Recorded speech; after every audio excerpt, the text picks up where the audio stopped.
Story I'm doing, one of the guys' last name is Cox, so I'm just gonna say like that, like C-O-X or C-O? C-O-X. Okay, I was But like... still, though, it's like... I was hoping it was spelled like actual Cox, because I'm just waiting for it. I'm like, that would be so funny. God, I would legally change my last name if it was Cox.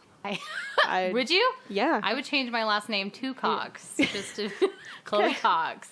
Chloe Cox. So with that, my name's Chloe Cox. My name is Savannah Teets. That's a good wheeze. And we're two best Spuds.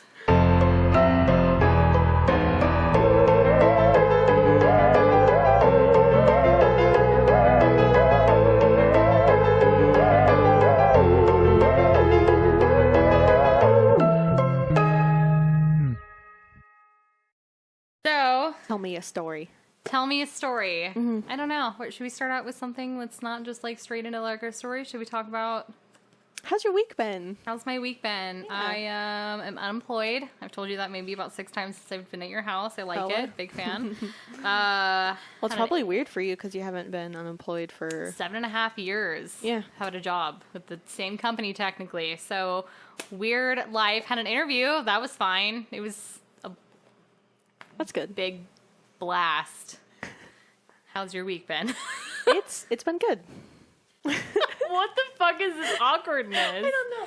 It always happens when I'm we like, start. are you- We always feel awkward. We've done this once before. You know, you'd Oh think my- that we'd get the hang of it. No, I started tattooing this week, so that was cool. And you're gonna tattoo me tomorrow. Yeah, boy. At 11 a.m. Bright and fucking early. Not really that early. On but- my ass.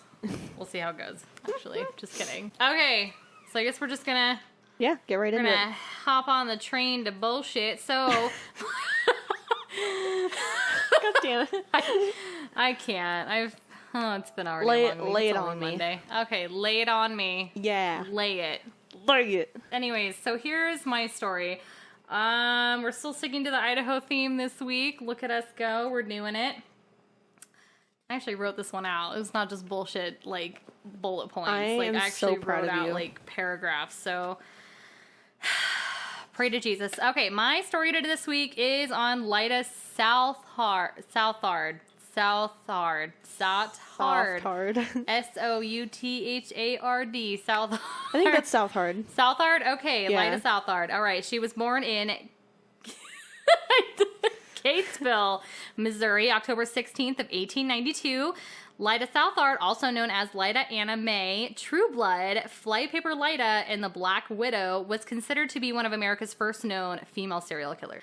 It had been suspected that she killed her 4 husbands, young daughter, and brother-in-law using arsenic poisoning derived from flypaper to poison them to attain their life insurance money. So she was literally, she's fucking bloodthirsty for that money. She was that bitch. Alrighty, so back into it. On March 17th, 1912, Lyda married Robert Dooley and settled with Robert's brother Ed on a ranch in Twin Falls, Idaho. There, they had their daughter Lorraine in 1914, who unexpectedly died in 1915 from what Lyda had claimed was from drinking dirty well water. Lorraine was barely 6 weeks old. No, she was that small? Yeah. That's fucked up. That makes me As long mad. as my little research was correct, she was barely 6 weeks I'm like old. more mad about the little baby dying than the husband, so it's like whatever. More or less, that wasn't even the one that she like killed on purpose. So yeah, rest in peace. So Lyda's brother-in-law Ed soon followed Lorraine's death in August of 1915, which was ruled to be caused by ptomaine poisoning. 2 months later, on October 12, 1915, her husband Robert became ill and died of typhoid fever. After becoming the sole survivor of the family, Lyda collected the life insurance of each person. So And that's when she got like the taste. like Now when I know she what was to do. This is how I'm doing it. This is my this is my whole life now.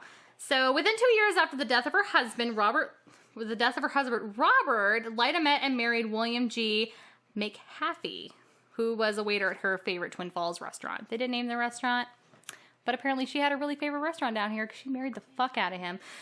Shortly after, Lyda's 3-year-old daughter fell ill and died, prompting them to move to Hardin, Montana. A year after moving to Montana, William fell ill, and his cause of death on October 1st, 1918 was ruled to be influenza and diphtheria. So, Everyone just fucking died back then. Yeah, and I couldn't find any, like, I don't know how her daughter fell ill. I'm going to assume that it was probably arsenic poisoning. That's just... Existing back in the fucking early 1900s. Yeah, that was some stuff. And especially around here in the West, there was just some garbage happening. Shit. So now we move on to husband number 3. He was an automobile salesman by the name of Harlan C. Lewis from Billings, Montana. They were married in March of 1919, and within 4 months of marriage, Harlan fell ill and died from complications of gastroenteritis, Oh my god. which is also known as infectious diarrhea. The symptoms include diarrhea, him. vomiting, and abdominal pain. So he shit himself to death. shit himself to death. Dude, poor guy. That would suck. So he had a rough go. And then, so now we move on to husband number 4. Lyda married a man named Edward F. Meyer in Pocatello, Idaho in August of 1920. Ed was a ranch foreman in the Snake River region. He mysteriously fell ill and died of typhoid in September 7th of 1920. But post-mortem tests discovered arsenic, but after brief preliminary questioning, detectives set the widow Meyer free. She fled to California seeking other prey and sanctuary, while behind her in Idaho, authorities were busy with petitions for the exhuming of her other victims. One by one, test results were positive for arsenic. Fuck. Yeah, so there was arsenic in pretty much all of her. I kind of wonder, killing. so if she didn't do the 4th husband, she probably never would have gotten caught. It's possible she wouldn't have. It's super possible. So a chemist by the name of Earl Dooley, who was a relative of Lyda's first husband, Robert, in Twin Falls, Idaho, began to study the numerous amounts of deaths surrounding Lyda. With the help of a physician and another chemist, he discovered that Robert and Ed Dooley had been murdered by arsenic poisoning. She couldn't shake it up a little bit. Frank Stephen, which was a Twin Falls County prosecutor, began an investigation and started exhuming the bodies of the 3 husbands, 3-year-old daughter, and brother-in-law, Ed. Stephen had discovered that some of their bodies contained traces of arsenic, while others were suspected of arsenic poisoning by how well the victims' bodies were preserved. Because that'll do it. That'll take care of you. Lyda's motives were found in the records of the Idaho State Life Insurance Company of Boise. So there's tracks of her going in, losing all of her husbands, because this is all in a really short period of time. Yeah. She really married these 4 men. They all died within years of each other, and she collected all of the life insurance from everybody that died. Do you know how much money she collected? Yes. All 4 of Lyda's husbands had held life insurance policies where they listed her as their beneficiary. Over the years, from the deaths of her first 3 husbands, Lyda collected over $7,000. I want to know how much that is in, like, today's money. So this is, like, early 1900s, right? Yeah. So, let's see. Her last husband was murdered in 1920. Okay. So $7,000, you said? Yeah, $7,000. But she collected more than that. That's just the number that I was able to find. Which is pretty well off. Like, right now, like, that's pretty solid. Could pay off my car with that. No shit. What? Okay, so $7,000 in 1920 has the same buying power as $91,305 in 2018. Get fucked. That bitch was rich. Like, she was not starving. Fuck. That could definitely pay off your car. Now I get it. That's why she fucking poisoned everybody with goddamn arsenic. Like, you know what?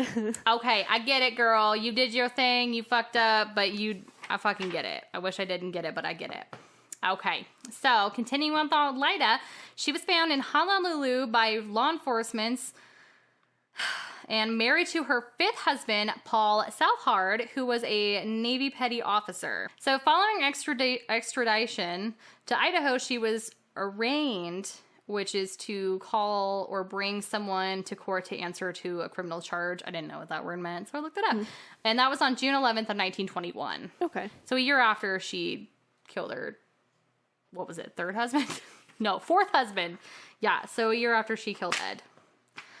Rest in peace, Ed. Lyda had pled not guilty in court, but was ultimately convicted of using arsenic to murder her husbands and then promptly taking the life insurance money. Following a 6-week trial, she was convicted of 2nd-degree murder, which is defined as an intentional killing that is not premeditated or planned, nor committed in a reasonable heat of passion, and sentenced to 10 years to life imprisonment in the Idaho State Penitentiary. So that's where she was. On May 4th of 1931, Lyda escaped from prison and took up residency as a housekeeper in Denver, Colorado for a man named Harry Whitlock. Harry and Lyda married in March of 1932, so we're on technically husband number 6. God. But Harry ultimately assisted in her arrest in Topeka, Kansas. Topeka. I'm a fucking idiot. Topeka, Kansas. Do you remember cheese? It's getting hot in Topeka. Oh my God, Topeka. God damn it. Can't say Love words. Topeka. So as long as you know what we're talking about, it is Topeka, Kansas. I only Savannah know nailed because it. of Foster's Home for Imaginary Friends. And I failed. That was my favorite episode. And then, so she was arrested in Topeka, Kansas, July 31st of 1932. So. And so he lived. Oh yeah, he's fine, I think. He brought that bitch in. Yeah. How the fuck did she escape prison? I don't know. Like, that bitch is I looked at a lot of things and I couldn't find how she escaped prison. She just cannot be bothered. She's like, fuck you guys. So you gotta think about the Idaho State Penitentiary. Did you look at the women's ward? Yeah, it's... That place is a box. It's like a box covered in a box inside of a box. She did it, though. They did an Yzma thing, a box inside of a box. Box inside of a box. She got out, though. So Lyda returned to the state penitentiary August 1932. She was released on probation October 1941 and received a final pardon in 1942. And she was returned to Idaho to face murder charges on Edward F. Meyer.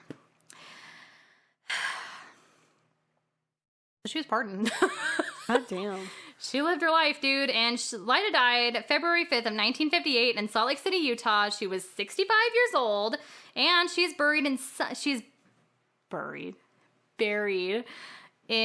Sunset Memorial Park Cemetery in Twin Falls, Idaho. Oh, shit. So if Google Maps is correct, and if I can read a map, it's on the one on Kimberly Road behind the old movie theater.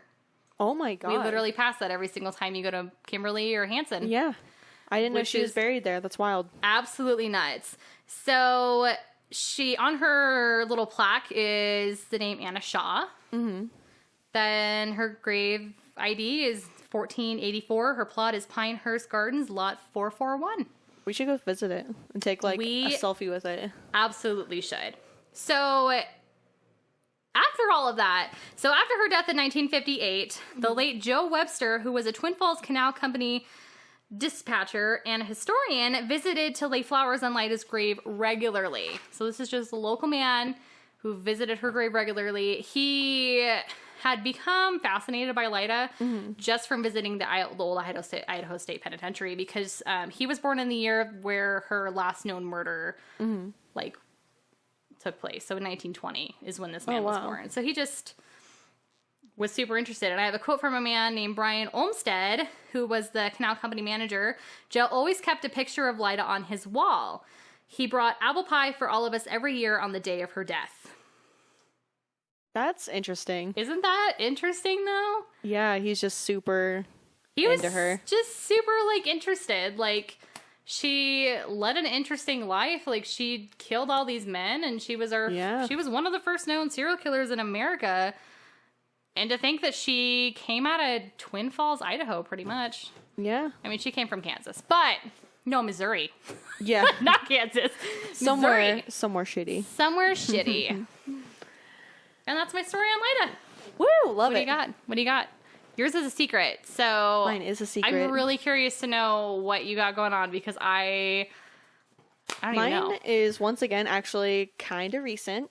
It's recent? Well, 1987. Oh. So it's not I don't know. I'm going back into the early 1900s and you're all 1980. I know, last episode I was 1992 and this one I'm 1987. I like it. But I don't know, a lot of crazy shit happened. So this guy is 21.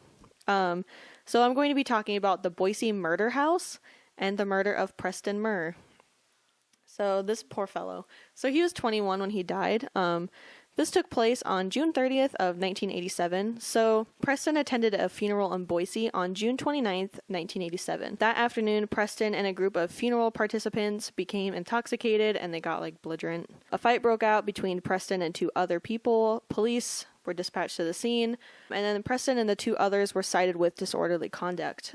So later that evening, Preston called the police from his sister's apartment where he was staying with his girlfriend because he got a phone call where someone threatened to kill him. Oh. Yeah, and he was like, what the fuck? Oh, God. So Preston called Daniel Rogers, and he was trying to find out who the fuck threatened me, pretty much, or him, I guess. So he left his girlfriend at his sister's apartment and went to a Circle K store on Boise Avenue, and he met up with Daniel Rogers and Darren Cox. So, yeah. So, when Rogers and Cox arrived, Preston was on a payphone holding a baseball bat. And Preston joined Rogers and Cox in Rogers' car, and they drove to Preston's sister's apartment to discuss the phone threat and, where... So, Rogers, what's his first name again? Daniel. So, Daniel Rogers had guns stolen from him as well. Oh. And so they, met up at his sister's apartment. And they were like, okay, I don't know who threatened me on the phone. And I don't know who stole your guns, but we're going to figure it out. So they left Preston's sister's apartment and they drove to Daniel Rogers' house where he obtained his handgun that he had. And then the trio drove throughout Boise trying to locate who stole Daniel's guns. And then they returned to Preston's house. And that's where shit goes down. So an altercation broke out around midnight and the fight escalated.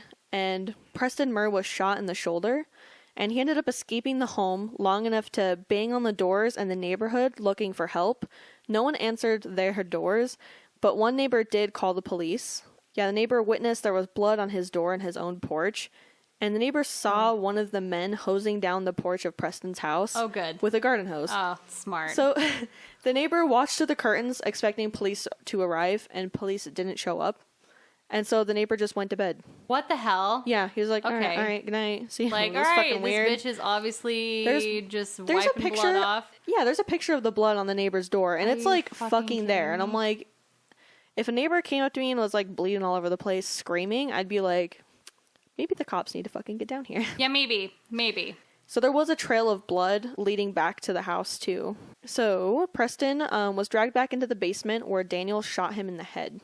God. So Daniel and Darren then cut his body into 13 different pieces. Oh my God.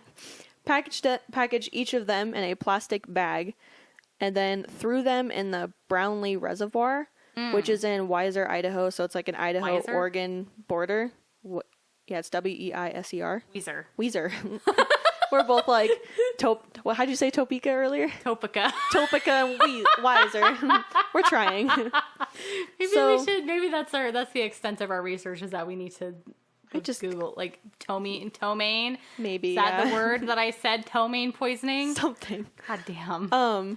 And then plastic bags, bloody gloves, and other clothing were discarded in a dumpster behind a convenience store in Meridian. Oh, good. Yeah, so he was chopped up.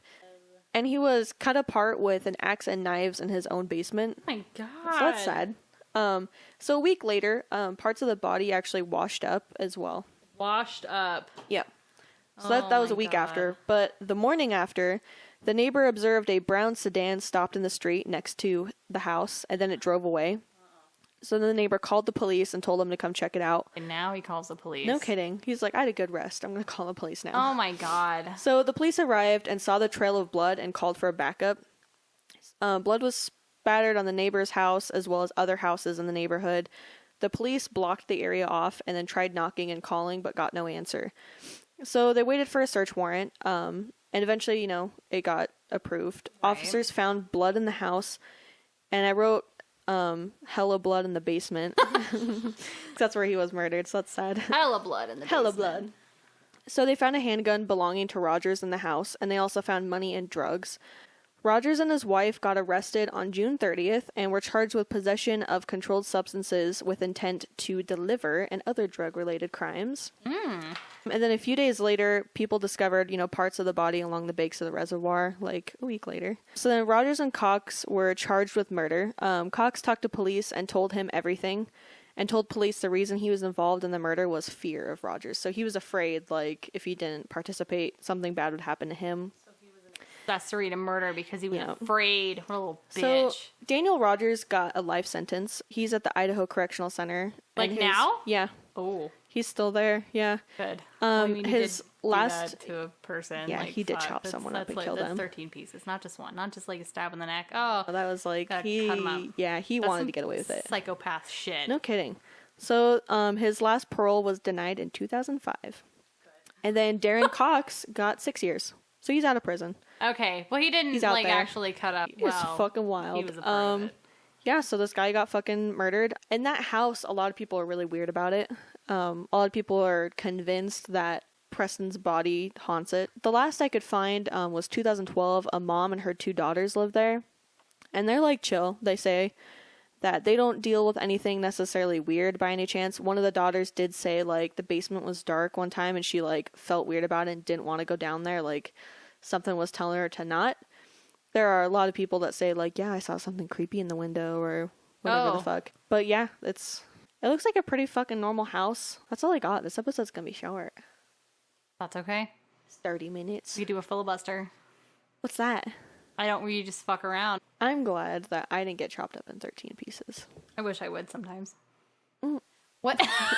What an interesting story. And then somebody could be sitting on their couch at their friend's house telling the story about how I got chopped up. Please don't find me and chop me up. I don't actually want to be chopped up. No fucking thanks. I mean, if it happened before this, that's a different story. It's just like crazy because so this happened in 87 and my dad, I think my dad was like around that age. I think he was like 20 in 87. Nuts. I know. So like that guy would be here. like, huh? Your dad was living here, right? He was living in Boise, I think, during that time too. Oh no. So your dad could have been it. Your dad could have got his I know like legs chopped. The Circle K sounded familiar, so I wonder if like my dad used to go there. I don't know. But yeah, man. I don't know, it's messed up.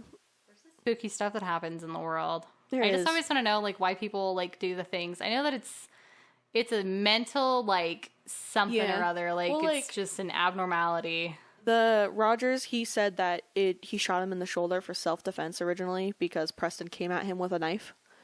But like, and then you shot him in the head and then chopped him up into 13 pieces. Like, I feel like that's a you shot him in the shoulder, I would have just called the police after that and been like, yeah, I shot a guy because self-defense. He would have gotten way less than a lifelong. Okay, but he didn't just stop there. Like, he shot him in the head and he chopped him up. Like, he had a motive. Mm-hmm. He had an idea.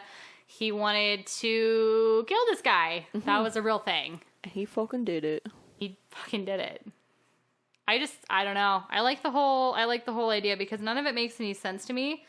I've definitely, is your milkshake still frozen? No, it's actually kind of melted now. Oh, hell yeah. That's where it's at. I don't know. I just think it's interesting. I've never wanted to like kill somebody. I've never wanted to hurt anything. Like neither. I found a bug while I was still working and it was just hanging out on the floor and I picked it up.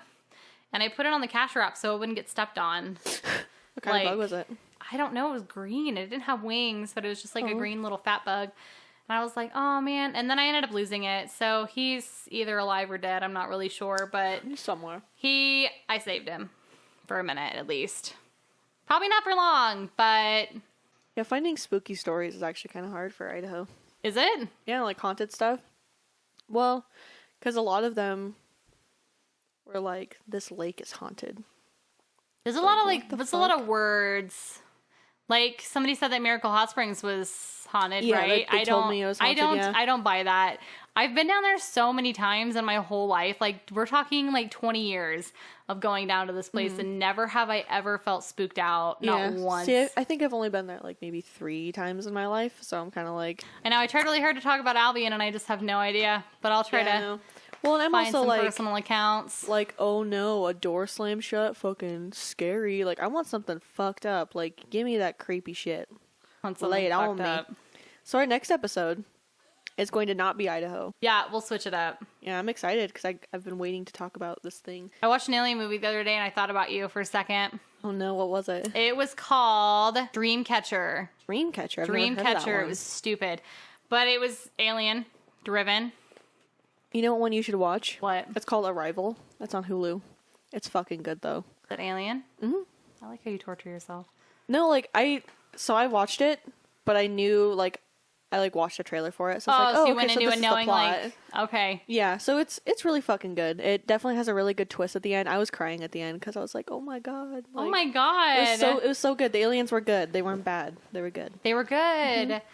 Wait, is it supposed to be a spooky movie or is it just no, like... it's like suspenseful though. And it's like, I like a suspense. thriller, I feel like, because like there is a huge fucking twist ending. And it's so good. 10 out of 10. I told my dad and brother to watch it and they both did. I literally only watch horror movies like all day today. Yeah, the fourth kind scared me. No. Have you ever watched it? I just owls and their big old eyes. Yeah. I like owls. I think they're cute, but those barn owls, they're soulless. There's nothing to them. I was driving in Boise and one like flew at my car like toward me and it was a big fucker. Like its wingspan. I thought I was gonna hit it with my car and so I panicked. They might. And like They it come just at like you. swooped like They're just coming at fucking my windshield awful. and swooped up and I was Literally like, every time I drive home around like midnight, I have one attack my car on the way home. Just I love because owls. I like when I drive home, there's just like big old trees on the side of the road, and obviously, where's the best place to perch yourself? Have you seen an owl's ear? Fuck. Oh, like their actual ear? Yeah. No. I'm about to show you an owl's ear and Scared. ruin your life. Ruin my life? Yeah, they're freaky, dude. Well, it'd be freaky if it looked like a person's ear, but it was tinier. Like, that's what I'm picturing, and I'm freaked out. So if it's not that, I think I'm okay. Oh, I'm scared. I don't like your face. Oh my No, god. if it was like a tiny human ear, it'd at least be cute. Like, I don't know that would be cute. so, like, you can see its eye through its ear. Fuck out of my face. Ew, what the fuck? Yeah, they're just like weird. Oh, like, they have really good empty- hearing too, don't they? Yeah. Oh my god. Their eyeballs Like- are connected to their... No. How fucking gross is that shit? Oh my god. Why? I Who don't just know. decided I'm gonna fuck with this owl and look at its shit? Where is its ear Where's at? its ears? Ew, why did God not do something like nicer for these little creatures? Like, giving them cat ears would have been cute. That would have actually been really cute. There's owls that kind of look like they have cat ears, but I don't think they're just feathers, aren't they? Do you got any spooky stories? Oh my god. I don't... Any personal shit? No, because like I said last time, I'm really closed off to the paranormal. I Yeah. like don't allow myself to feel there. Okay, so I really like eventually, like probably in like a couple episodes, I really want to talk about. There's something stuck to my foot. It's fuzzy. I like it. It's a mystery. It's a mystery fuzz. What is it? I don't know. I didn't Oh, look. okay. I just I was like, it might be a bird feather. I don't know. what the? Oh yeah, because your cat brought a bird in. You should brought a live bird in, and those feathers just get fucking everywhere, and it's hard for me to, like, Kitty. it's terrible. She's a mess. her, though, She's but a good little hunter goddamn. though. She kicked ass. I know. No. Oh, I want to talk about the Orpheum Theater at some point. There has to be something. Like, Yeah. I'm just going to have to, like, talk to people about it. Like, I'm going to have to, like, get, like, personal accounts. Because so, like, my last boss's daughter apparently, like, sees feet underneath the curtains. Mm-hmm. How do you just go into a movie and just sit there calmly and just, like, hang out? I'd fucking lose it. What do you mean? Have you never been in there to watch a movie? Yeah, no, I have. But, like, how do you go into a movie and see people's feet underneath the curtains and, like, deal with paranormal, like, shit and not I don't know. flinch? Like, does she just deal with it all the time? So it's just, she's I callous to think it? she deals with it all the time. I think she's spiritually woke. I don't woke? know. I don't know how like I don't know how like extreme. I've never talked to her personally about it, but that's just what I was told. So I don't know. My sister-in-law's had pretty crazy experiences in there, like lights flickering and like a weird sense of people just like staring. Which, when you think about it, like, why is it such a haunted little hotspot? Like, what happened at Well, a it's right next to the theater? cemetery, to be fair. Wait, the Orpheum is? Wait, no, not the Orpheum. Fuck. Oh, I'm thinking I'm about all the like, other movie hold theater. on. Because that other movie theater, there has to be something. The old one You that know, I ran don't know down. that there It's is, actually. right next to a cemetery. Yeah. No, Corey, he told me there's a room at the new theater that he's, like, convinced is haunted. I was like, well, what do you mean? And he hated cleaning in there, and he said, like, the lights would do weird stuff, and he felt people staring, and I just, like... What? Okay, I'm honestly convinced that the mall's pretty haunted. Me too. In, There's like, a something- weird sense. Like, there's a little bit. Because, honestly, when I would close it torrid, like, when I close in the open, there were times where, like, the panty bar would be, like, messed up the next day, like, in, like, a weird sense. Or, like, there was something on the floor right in the middle of the floor that just wasn't there, like, when I you closed. left. So it didn't happen often, but when it did, I was, like, literally confused. I was like, how did this... So there's something to it. It's not much. And again, I'm really spiritually cut off. Like... But I'm also, like, scared, like I was telling you earlier, like, when I'm walking in my house in the middle of the night and I, like, look down my hallway and I'm like, man, it'd be horrible if a skinless creature just appeared. Yeah, no shit. And I then used I to do have to that run to with, the bathroom. like, the stairs at my old house. Nope. I would, like, run up them. Like, if I got a glass of water, I was like, oh, something's gonna get me. And I'd, like, run up the stairs really fast and slam the door. That's how and, I feel in my basement. Like, I can't go there in the dark. Our lights stopped working down there a long time ago, and I'm not really sure what happened. It's probably just really bad wiring. The house was built in, like, the 60s, so... But, like, I've had people come over and say that they feel stuff in my basement. Like, there was so my brother has this friend, and he came over with his girlfriend, and she sat in her car the whole time because they were downstairs, because that's where my dad does his, like, archery stuff. My dad sells bows. Yeah. And she said that she felt like dead people in our basement. I think she said some guy had a heart attack down there. Which is insane to me because more or less the basement has been unfinished forever. Like, there's more, like, life down there now, and nobody ever goes down there except for my dad. So it'd be interesting to know the history of the house. But I always feel eyes on me in the dark, and especially since the lights have been burned out for, like, 10 years. We haven't fixed it in so long. Yeah, no, I stayed the night at your house. I didn't feel weird, but... No, the upstairs is, like, okay. But, like, when you get to the basement, like, I won't take the garbage out unless I can, like, see it. But even in the daylight, I have this, like, weird, like, panicked feeling. Maybe some guy got shot in your basement and chopped into 13 pieces. There's a bullet hole in the basement door, so... Fuck, really? There, yeah. Oh my god. What's the story with that? But I don't know. I couldn't tell you. It might have just been there from a long time ago. It might have just been an accident. Maybe my dad accidentally put it in there. I'm not sure. But, like, we live in the middle of nowhere, so my dad does, like, target practice outside and stuff, and you can shoot guns because we're way out of city limits, so... It'd be interesting to know. Actually, no, the door's gone. We just replaced it not that long ago. So that door doesn't exist, but there was a bullet hole in it. So funny. I love that. It's an interesting little thing. Or like the house that my brother just moved out of. My sister-in-law's mother lived in that house like years before they moved back into it. Like at some point her mom owned it, and then she sold it, and then a bunch of people in between, and then my sister-in-law and brother bought the house. Her mom felt strangled in the bedroom that they actually like slept in. Like she felt like somebody was strangling her in her bed. Fuck that. And then let's see. I'm just gonna recall like stories from my sister-in-law, I guess, because she's the only one I've got right this second. So they owned a house in Twin off Locust, and they slept in the basement because it was just kind of like a really big, like nice little enclosed area. Yeah. And she, like a minor instance was there was a hanger just hanging from the doorknob, and she watched it swing.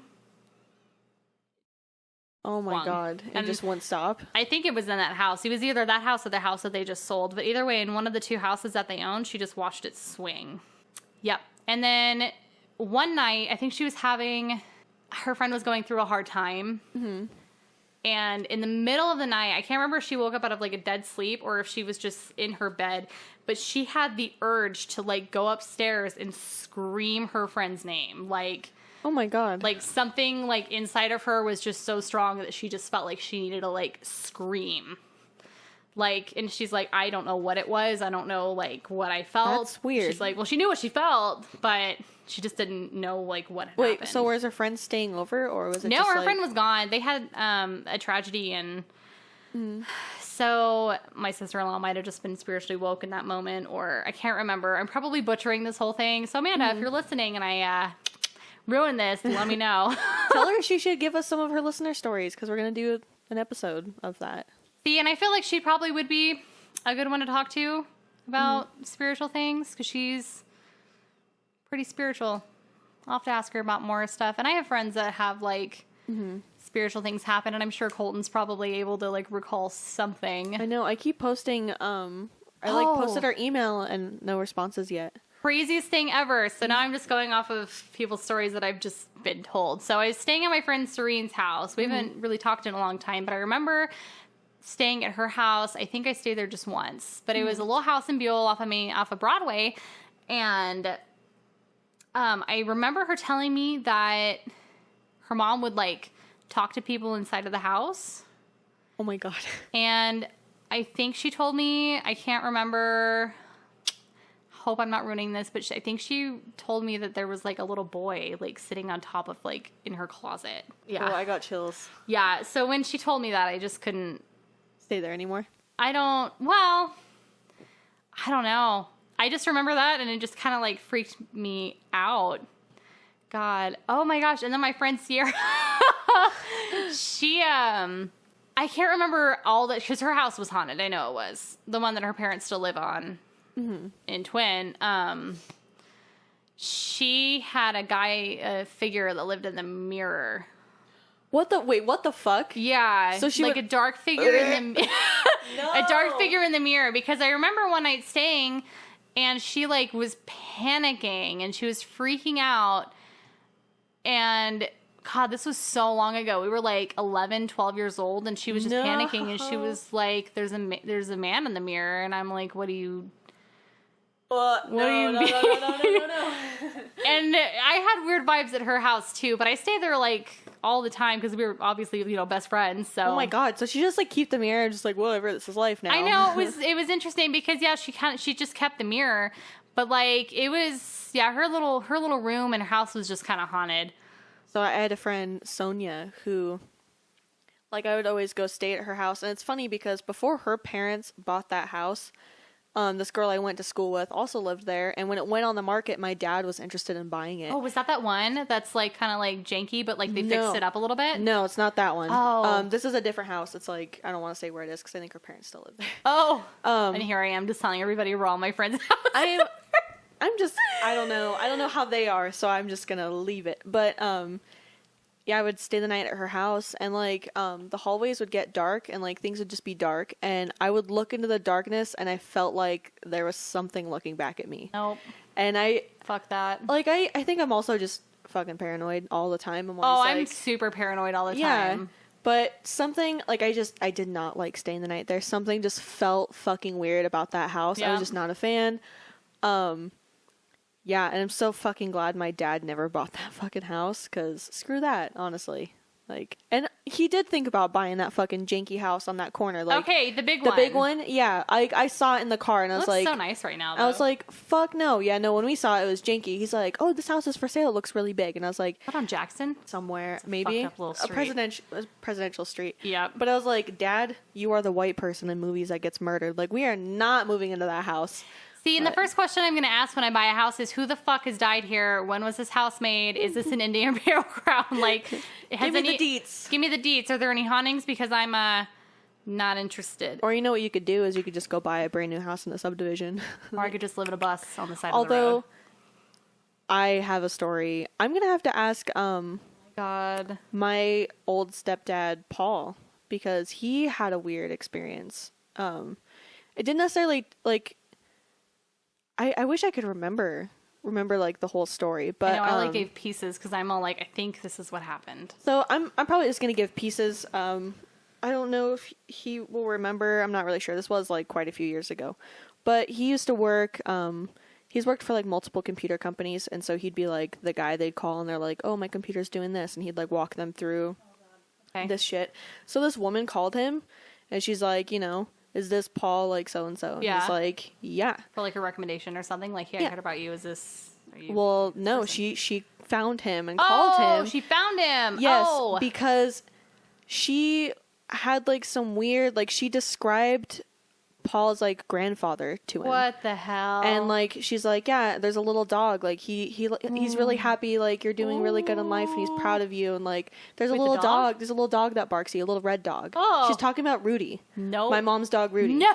And, bitch, oh my God, I'm getting chills, because I would sleep in their house, and sometimes Rudy would just bark at the walls, bark at whatever, and I'm just like, shit. Oh my God. But Rudy was spiritually woke. Yeah. Oh my God, you're gonna cry. He was borking. No, but I just got like chills. Yeah, you do. I physically see it in like your eyes. God, because it like freaks me out, and like I think, like, when she first started talking to him, I think Paul, like, might have just hung up on her because he was like, what the fuck? And I think she might have called him back and, Oh my gosh. told him all this stuff. But, yeah, like, it was, sorry, like... but here's this. Yeah, it was a crazy story. with And, it. like, it was, like, a positive thing. It was, like, he's proud of you, and he, like... came to check up on you. I don't know. I should really get a hold of him and be like, hi, I'm doing a podcast now. Can you tell me this weird fucking story? That's so nuts. I know. I'm gonna have to have like my sister-in-law, like specifically. I don't know about Serene or my friend Sierra, but like Sierra had some stuff happen in her house, though. I know she did because I remember it being like spooky. It was also the house that I watched it in for the first time. Oh no! And I just remember like being terrified like long before it happened. There was like a group of us. It was a good time. She also had like a prairie dog though, and she was so cute. We have such cute little friends. I just love dogs. Prairie dog. Oh like shit! Yeah. Yeah. Oh. Not a dog, man. Like a little. Oh like yeah. A girl I follow on Instagram has one of those little things, and she'll Her mom like. always says like little interesting little creatures. I think her mom might still have squirrels. They had squirrels for a while. Dang. I know. Sarah's mom's cute. I'm a big fan. Oh, fucking spooky shit. Yeah, my mom might also remember that story. We need to blast our Facebook with like questions. Like, yeah, like please. Hey, give so me... right this second, because we're gonna post this eventually. Holy shit, your cat scared me. She always comes through her kitty How do you door. not What's up, girl? Poop your pants every time she comes in unexpectedly. Because whenever I hear a weird noise now, I'm like, oh, it's probably my cat coming through her cat God, what door, if and it's I'm not? always right. Then guess I'll die. Oh, she's rubbing against my legs. You're so good. Sniffing my toes. Who's a good kitty? It's you. Okay, dear God. So yeah, as of right now, just need listener ideas. Like tell me your spooky story. It doesn't even have to be like anything historical. Like I just want to know Personal experiences. I would has love. happened. Because there's so much happening and people are just spiritually woke, and I don't even care if you think that it was like a thing that you like dreamt when you were little. Just tell us. Give us the deep. Yeah, because next episode will be a non-Idaho episode, and then the episode after that, I was wanting to do a listener episode. Do it so that way we can gather a lot of stories. We could do a whole hour of terror in Twin Falls or wherever the hell you're from, I guess, because you can have some. Oh, she's putting her nails in me. Oh, it's because she's enjoying the pets. She loves it. She knows I'm having a hard time like that. Oh my gosh, she's licking my toes. I don't like it. She's only here for the pets. Where's a good kid? There's a man that lives in my mirror. Fuck, I'd be so out. There's like a shadow figure in her mirror. Oh my god, no. Yeah. No. Yeah. It was a big deal because for like a long time I didn't believe her, but I was so afraid. You're so afraid to look long enough that you'd see it? I didn't look. I fucking wouldn't. I would. I If remember my just laying in friend- her bed and refused to do it. If my friend said some cryptic shit like that, I'd be like, okay, I'm gonna go call my dad and I'm gonna go home. I just feel like Because that he went fuck away that. for like a while and she was like, oh my god, he came back. And I'm like, I can't do mirror stuff. There was an episode of Doctor Who where it's called The Family of Blood, and he like so one of the new ones? no, it's an old one with David Tennant. So like the family, they're like all shitty, and he like banishes different members of the family to different like, and the daughter, like the little girl, he banished her into like the mirror. Oh. And so he's like, if you see like a little something in the corner of your eye, that's her. And like I saw that episode and I was like 12 and I was like, fuck this, I'm out. Like Oh my couldn't God. do it. Yeah, no thank you. Jesus Christ. Yeah, Doctor Who did traumatize me in a few episodes as a child. It's a good time. It scared the piss out of me. My 5-year-old nephew loved it though, and he watched it. Like my nephew still likes it at 13. Like That's precious. and that's how we're gonna end it. Okay, well. Gross fucking belch. All right. Okay. Thanks for listening. This is Two Best Spuds. Bye. Bye.